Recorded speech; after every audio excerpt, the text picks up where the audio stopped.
Yay, first live of the year. Oh my gosh, I have been MIA. Hope you guys understand. Just realized I have Clinton's teddy bear.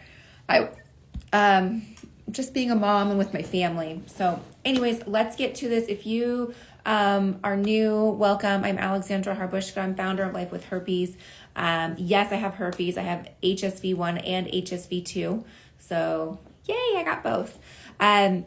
This is your place to ask your questions. You can ask them here in the chat. You can ask them also in the, oops, my cousin's texting me. You can ask them in the, sorry, my cousin's texting me. I'm like laughing. You can ask your questions in the Instagram story as well. So I'll get to them. So let's go ahead and start answering your questions that I posted yesterday, and let's go. Can a finger be a transmitter of the virus if it touches any infected part? So that's a great question, and there's a couple of answers to that.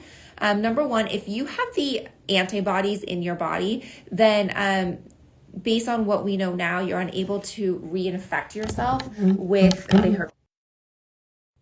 Suri jumped in. So yeah, let me repeat that. I just don't know what Suri picked up here. If you already have the antibodies, you could not reinfect yourself with the same herpes virus. So for example, if you're talking about yourself, for example, let's say you have a genital outbreak and you're in the shower getting clean and you touch that part with your hands, are you now going to get it on your hand? No, because you already have the antibodies. I would say best practice, wash your hands with soap, water, 20 seconds, get it off. That way you can just be sure. As far as infecting somebody else, so if somebody else, if their finger touches it, can it infect them? The herpes virus doesn't like your fingers. It prefers the oral and genital region. However, there is something called herpetic whitlow. It is herpes on the fingers. It's not that common. I've not heard of anybody having it personally. I know there was a time when dentists had a lot of it because they were in people's mouth. They weren't wearing gloves. This is way back. But it's not really that common now. So I wouldn't stress out over it. This is your body. I wouldn't be like, I can't touch certain parts of my body. I would just be aware. Think of all the heebie-jeebies we touch every single day. We touch a lot of heebie-jeebies every single day. So, and we don't even know it. So I would just, again, wash your hands and do what you can do to stay clean and healthy. My response could not be shared. Okay. There we go. Can you still shave with genital herpes diagnosis? Of course, when you're not in an outbreak. Yeah, absolutely. You can basically do everything that you want to do or have done or live a normal life with a herpes diagnosis. Yeah, of course, when you have an outbreak, like that would kind of be painful. You don't want to shave over that. That just gave me the ow feeling. But yeah, you can shave, you can wax, you can laser, sugar, all sorts of things. How long does it take for the antibodies to appear? So yeah, usually it's so different. Everybody, you're saying here you got the IgG 5 months ago and you were probably still negative. You love when I say heebie-jeebies. You know, right? They're all heebie-jeebies. It should take a couple of weeks, if not a few months. 5 months is rather long. If you're on the antiviral, I don't know for sure, but I have heard of people saying being on the antiviral has postponed their antibodies to show up in their system. That has happened in a few cases. I'm not a scientist, I'm not a virologist. So, ask your doctor on that one, but it should take a couple weeks to a few months. 5 months is rather long. On that, the best place to know, so like if you're in a pickle and you're like, I just want to know if I have herpes. I keep getting negative results. I don't know, but I feel like if I get a tingle, I feel like I have it. The best test out there is called the Western blot. It's the BLOTT. It's from the University of Washington, UW. They administer it. They actually send you the kit. You have to go get somebody to draw your blood, and then you send the blood back to them. Like you actually go mail it. So it's expensive. I don't believe your insurance covers it. However, it is the best test. Why it is, I don't know. So if you're in a pickle and you're like, I just can't figure out if I have it or don't have it, that would be the best way. Does Valtrex work, and does it help not transmit to somebody? Yeah, so Valtrex, valcyclovir, acyclovir, what they are is antivirals. And what they do is they keep the virus dormant in our system. When the virus is dormant in our system, we are not able to infect partners. So we don't get outbreaks, we don't viral shed, which means that we're not able to infect a partner. Here's the gray area, and here's the thing that's why it's not like 100% or it's not a quote unquote cure. There is room for error. You can still get outbreaks while on the antiviral, and you can still shed. It lowers the transmission rate by 48%, so it lowers it significantly, but there still is a possibility that you could still transmit it to a partner while you're on the antiviral. Hey, Dan. Yeah, so that is, but it definitely helps. I'm 22 and my first genital herpes outbreak. What helps outbreaks are getting over through them? Sorry, the first one's the worst.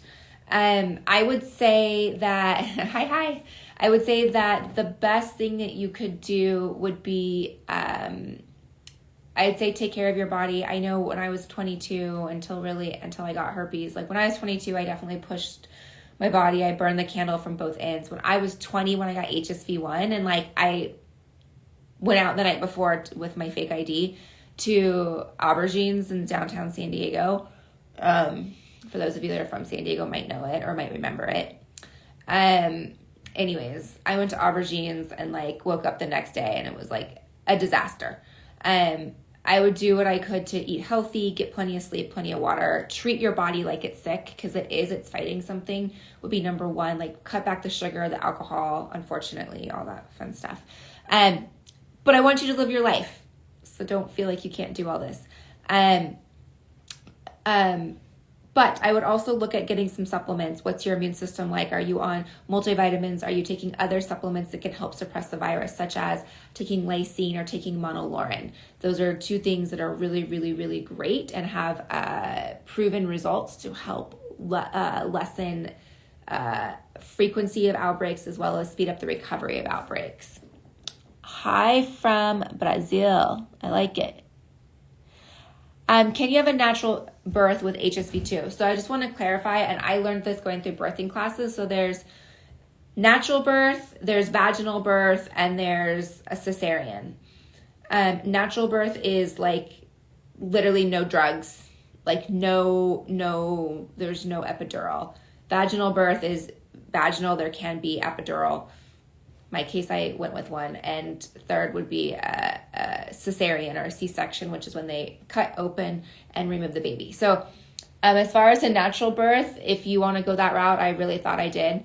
If you want to go that route, I would say give it a try. As far as a vaginal birth, yes, it is possible to have a vaginal birth. I had a vaginal birth. I know a lot of mommies that have had vaginal births. Millions of mommies have had vaginal births over the history of eternity. And have had successful, healthy babies. The concerns with having a vaginal birth and infecting your child is not so much that they get genital herpes or they get oral herpes. That's not really the concern. The concern is if it goes in their eyes. It can cause you to go blind. So if you're not, especially when you're a newborn, you just don't have the immune system to fight it. So that is the concern. Also, it can be, it's called neonatal herpes, I believe. That, again, the concern is they just don't have the immune system, and it can be potentially deadly. It can be serious to a newborn. So I would say you need to get a plan together with your doctor. What do you and your doctor feel comfortable? What also does the dad feel comfortable with? Is your husband comfortable with it or not comfortable with it? For me, I went on the antiviral the last month of my pregnancy, and I was able to deliver a vaginal child. So that helps. Hey everybody, I hope I haven't missed my question. I don't, fly girl, let me see. I don't know who asked the questions, I can't tell. Have you seen Valtrex not work? I've taken it daily for years and still get a lot of outbreaks. So I would say if you're taking Valtrex and getting outbreaks, there's something off in your body. Valtrex is supposed to prevent multiple outbreaks. You might still get an outbreak here or there, but not multiple. So it does work, and it does work really well. I would say that potentially maybe switch out your antivirals. Maybe look at the valcyclovir, which is the generic, or look at the acyclovir, which is another option. Potentially look at your doses. I would also look at what's your vitamins. Do you have any deficiencies going on in your body? Are you getting plenty of vitamin D? That helps your immune system. Are you getting zinc? That helps your immune system. But obviously we all know vitamin C. So I would just look at some things. Are you taking lysine? Are you taking monolaurin? These are things that can all help. So I would say that I don't like hearing that you're saying that you're getting multiple outbreaks on Valtrex. Something's not right there. Yeah. Again, I'm not a doctor. So if you definitely talk to your medical team and get something that works for you guys. How does lysine work? Okay, so lysine is an essential amino acid. It's a protein. On the flip side, we have arginine. That's also an essential amino acid.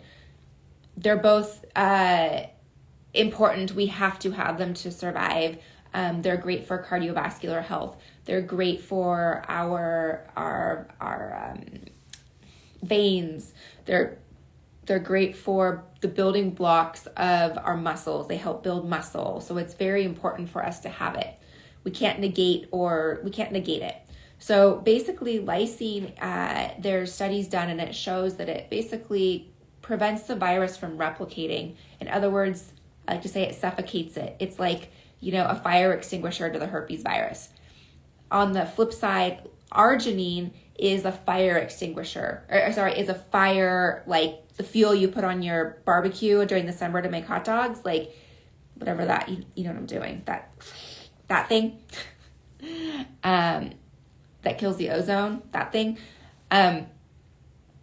It's like fuel to a fire. It's like putting oil on a fire. Arginine helps it breed, it feeds it, and it feeds the herpes virus. So it allows it to replicate at a faster rate. It also, if you have high arginine in your diet, it may take you longer to recover from outbreaks. So like I mentioned, it is essential that you do consume arginine. You can't negate it or get rid of it.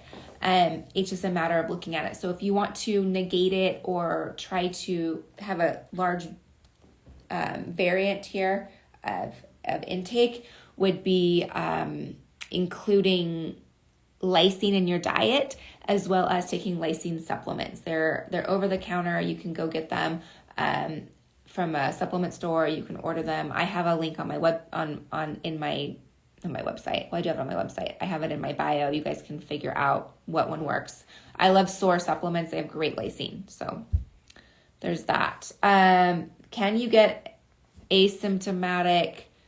Can you get symptomatic when you have HSV2, asymptomatic, and have sex with a person who has an outbreak? I think what you're asking is, can an asymptomatic person transmit herpes? And the answer is yes.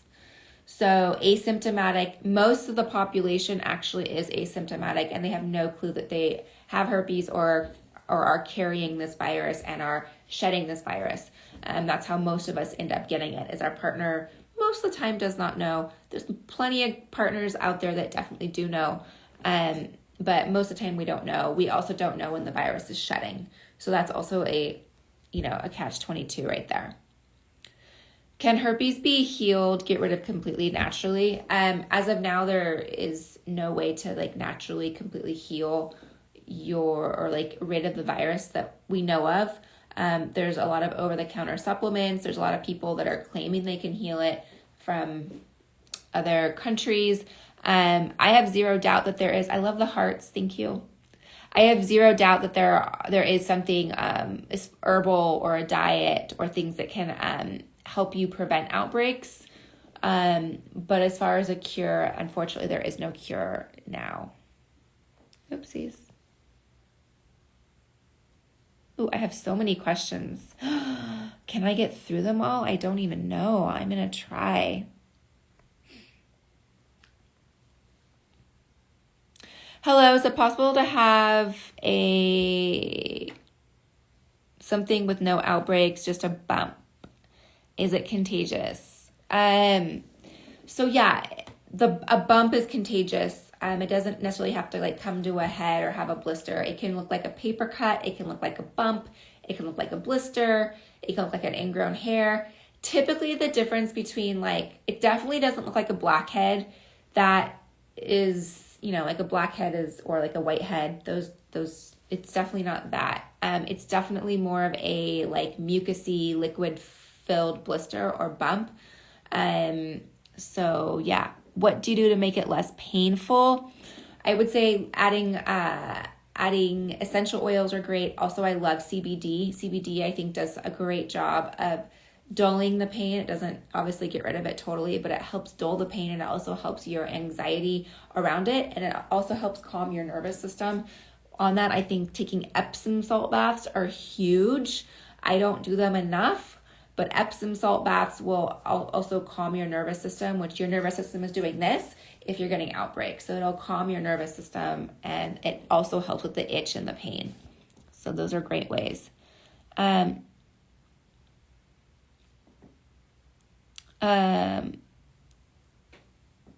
You're French and you're diagnosed genital herpes and live it very bad. Thank you for your account. Oh, you're welcome. And thank you for reaching out and watching. I wish I spoke French. I don't.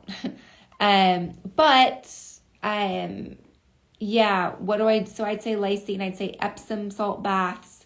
I would say essential oils. All those things really, really help. Can I stop taking the antiviral supplements if there has not been an outbreak for years? So really quick, antivirals are not supplements. They're actually a prescribed medication.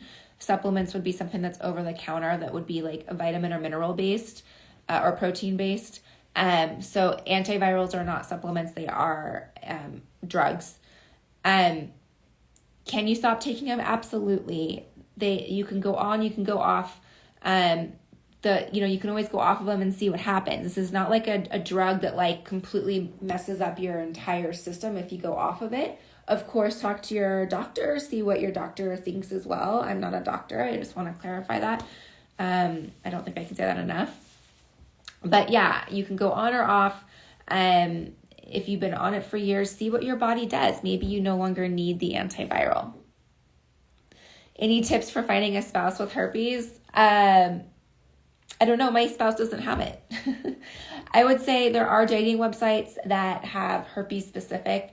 I would say don't worry about finding a partner with it. If your partner is going to love you regardless, with or without herpes. The sooner you learn to love yourself and not worry about the potential, will I be accepted for it, the sooner you'll find somebody that accepts you for you. Would the best be taking Valtrex and condoms? Yeah, absolutely. That's the best way to prevent transmission. What does shedding mean? Shedding is like the virus. So every living thing sheds. Perfect example, we think of trees. In the fall, the leaves drop. They shed their leaves so that they can regrow new leaves, right? Our hair falls out, our skin flakes, we have tears, all these things we shed.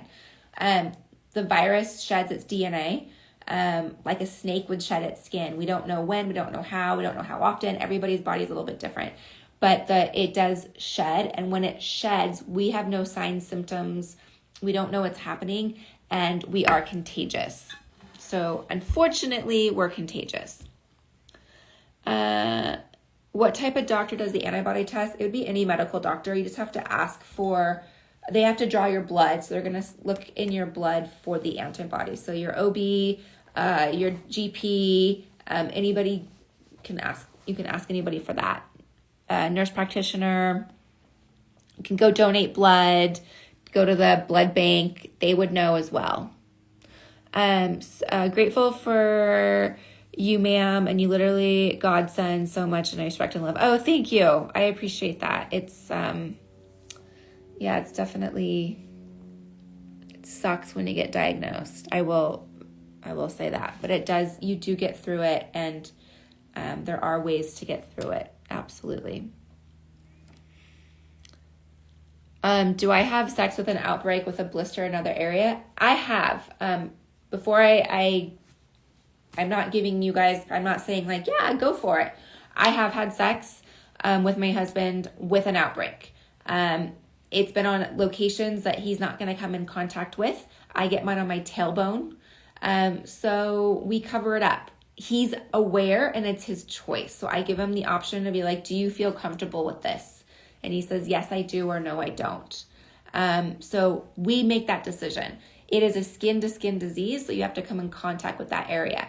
So for example, if you have oral herpes, you can still have vaginal sex. Vice versa, if you have vaginal herpes, you can still perform oral sex, right? So it's not using that body part. Do I need to be extra careful now during masturbation, or can I proceed to use as I used it to before? I would say for sure if you have the antibodies, there's nothing to worry about. I would say live your life, wash your hands after, and live your life. It's your body. You can't not touch your body. How did I manage to get over the fear of not passing it? Again, this is something I was just writing to somebody in the secret society. I was just writing in the Slack group.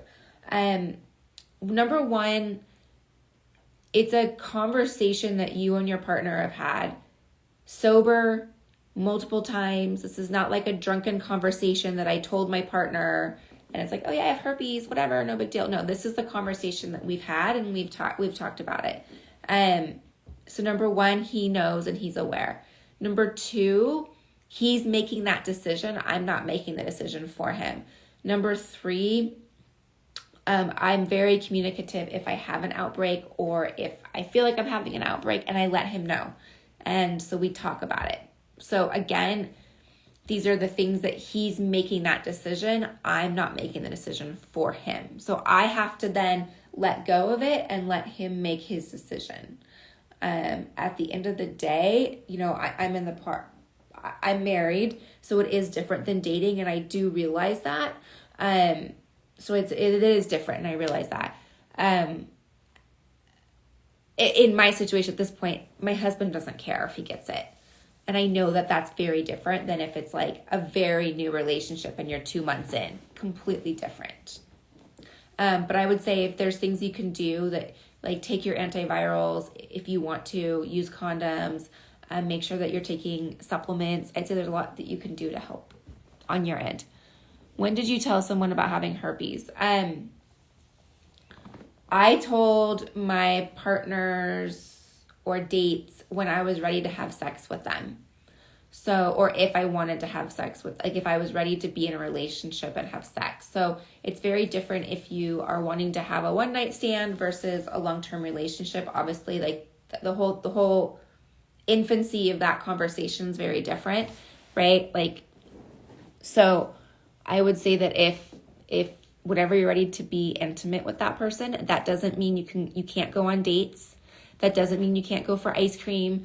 That doesn't mean you can't go get sushi. You're not like withholding information from somebody. It's when you are ready to have sex with that person is when you have that conversation.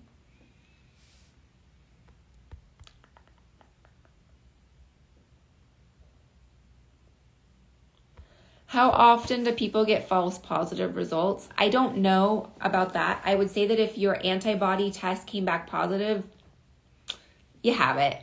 Like it's just not going to come back positive for no reason. It's testing antibodies in your blood level. I would say there's I'd say there's more room for error if it comes back negative and you just haven't developed the antibodies yet. I would say there's room for error on that.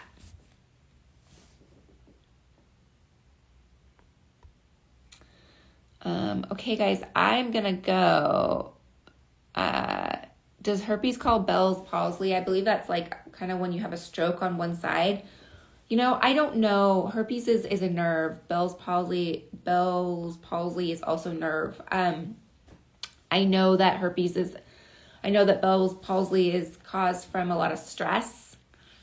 So I don't know. It could be the stress caused from finding out you have herpes. I would look into that further with either your doctor or nerve specialist. I do not know that answer. That's a great answer.